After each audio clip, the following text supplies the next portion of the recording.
The Detroit Red Wings are in a pretty interesting spot. They have one more year of Thomas Greiss, who is signed to a $3.6 million AAV contract, and they have Jonathan Bernier and Calvin Pickard expiring this season. We all kind of remember what happened this season for the Red Wings. The team was pretty bad, but Thomas Greiss and Jonathan Bernier were not in that grouping. These guys were honestly pretty solid, and even though the numbers might not be the best in the world, just watching the quality of play these guys were providing for the Wings was a pretty good sight to see. The Red Wings, for all their faults, the forward depth, the center depth, the defensive issues and whatnot, they had all these problems, but goaltending definitely wasn't one of them. And so, heading into the next few seasons, we have ourselves a bigger discussion I wanted to bring up when it comes to the goaltending, and it comes to us in the form here of an article on Detroit Hockey Now.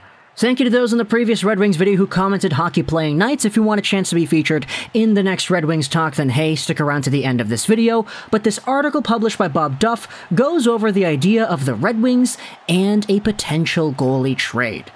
Now, when it comes to the Red Wings and their goaltending situation, let's just nip this right in the bud here because I know people love to talk about this. The Red Wings, even though they have 3 goalies that are capable NHL guys, I mean, I guess you could debate Calvin Pickard, but I mean, that's besides the point. Even though they have 3 of these guys, they still have a boatload of goalies in the pipeline that I know a lot of Red Wings fans are super high on too. Philip Larsson's a guy that I know has his fans. Keith Petruzzelli was doing really well for Quinnipiac University, and I know a lot of Red Wings fans are high on him too. Not to mention Jesper Eliasson, Jan Bednar, and Carter Gielander to round off the younger group of goaltenders in this crop. You have a lot of guys over here, but none of these guys are supposed to be guaranteed. And that's not a bad thing, it is just what it is. And so this article in Detroit Hockey Now is talking about the idea of acquiring another goaltender to fill that potential long-term hole. The Red Wings will be looking hard at the NHL's crop of UFA goalies, it says. They will also be pondering when to draft a goalie, perhaps even spending one of their 2 first-round picks on a netminder. Okay, the article's starting off with a bang now, isn't it? The Red Wings using one of their 2 first-round picks on a goalie? Well, let's start talking. So when it comes to the goaltending conversation here in the 2021 NHL Entry Draft, there are 2 guys that are going to be there in the first round. Jesper Wallstedt could go as high as somewhere in the top 10, and Sebastian Cossa of the Edmonton Oil Kings was out there being so gosh darn good that he was the top-ranked goalie by NHL Central Scouting for all goalies in North America. Cossa's supposed to go somewhere at the end of the first round, Wallstedt could go much higher. And the fact that the Red Wings have 2 first-round picks, their own at 6th overall, and then the Washington pick they acquired in the Anthony Mantha trade, it really puts them in a good spot to say, man, we legitimately have 2 picks in the vicinity of where either of these goaltenders could go in the draft. And don't worry, Red Wings fans, we'll have a bigger extended look on Sebastian Cossa in the Why I Want video.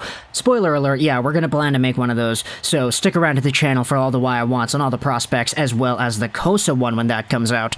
But the Red Wings drafting one of Cossa or Wallstedt would be pretty interesting, because if they do that, whether it's one or the other, all of a sudden that guy, to me, becomes their best goaltending prospect in the system.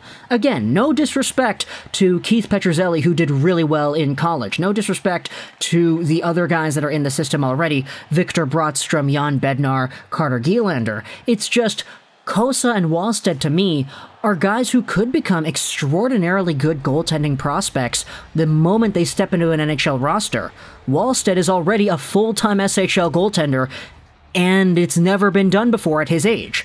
Sebastian Cossa was winning games like crazy, almost to a point where it was like Carter Hart, back when he was with the Everett Silvertips. Sure, Sebastian Cossa didn't make the U18s, but going into the next few seasons, this is going to be a guy challenging for that spot, potentially achieving that status of a Carter Hart and what he has done with Philadelphia. We all know how good he was before. Take a look at how quickly his NHL career started and blossomed.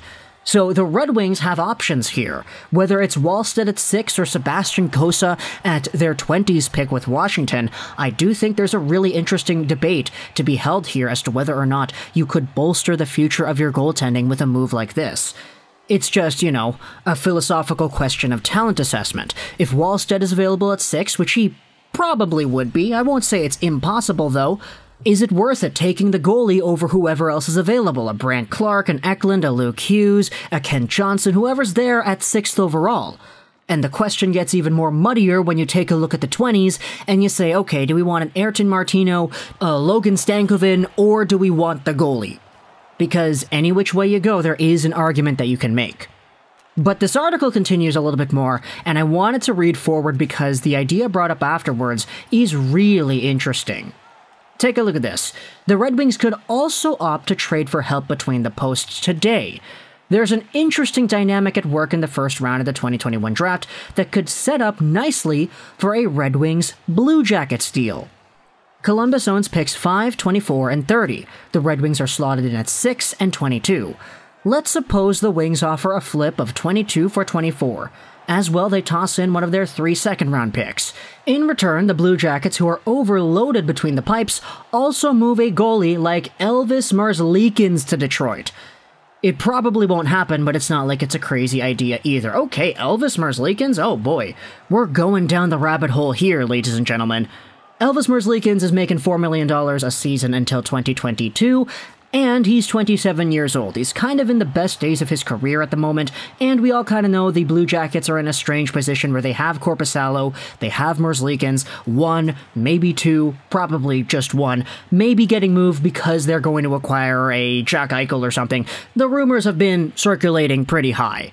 But when it comes to Merzlikins and the Detroit Red Wings, I've got a tough time believing that a flip of 22 and 24 for a second-round pick plus Merzlikins is actually something that gets done. I know it's a flat cap world, and I know the Blue Jackets might want to free up salary if they're going to go for Jack Eichel, which apparently they're not going to do anymore.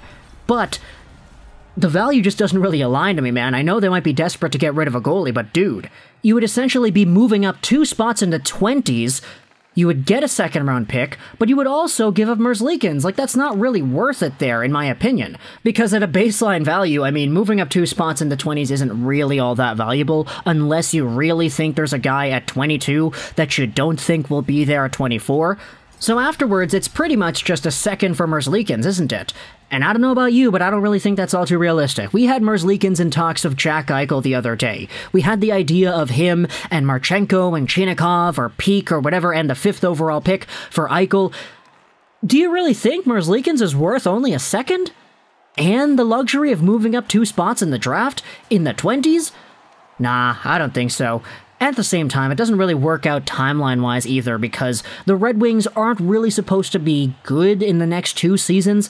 I mean, they could be, it's possible, but once Merzlikins expires in 2022, all of a sudden it's the same problem you have with Bernier all over again. The guy's coming off of playing in Detroit, he needs a new contract. Sure, Merzlikins will be 29 when that happens, and Bernier right now is a lot older than that. But still, the timeline of when this Red Wings team is going to be great again doesn't really align with the prime, I guess, the quote-unquote prime that Elvis Merzlikins is in today. I'd much rather see a younger Jesper Wallstedt coming in here, breaking into the league and being a star early on, while Larkin and Zadina and Seider are in their primes, rather than seeing the tail end of a Merzlikins who has been here for a longer time beforehand. I don't know about you, but that's just my own personal opinion about it, because I would like to see the team growing and developing together, but Merzlikins has already done a boatload of that individually with the Blue Jackets, so it doesn't really fit timeline-wise unless you want to say Merzlikins could go out there and play until he's 35, and the Red Wings will get soon in the next 3 years, which is why it would work out, because you sign Merzlikins to a long-term deal, and he is all of a sudden the starter every year you make the playoffs, and you end up tying that record you set for most playoff consecutive appearances. It's probably not going to happen like that, and the trade price is kind of whack, but when it comes to the goaltending conversation of the draft, that is what I can honestly get behind. Cossa or Wallstedt, one or the other to Detroit. We'll make another video talking about Sebastian Cossa if you want to talk about the technicals, how exactly this guy was able to do in the WHL. We already made our Why I Want video on Jesper Wallstedt, so go ahead and check that out if you please.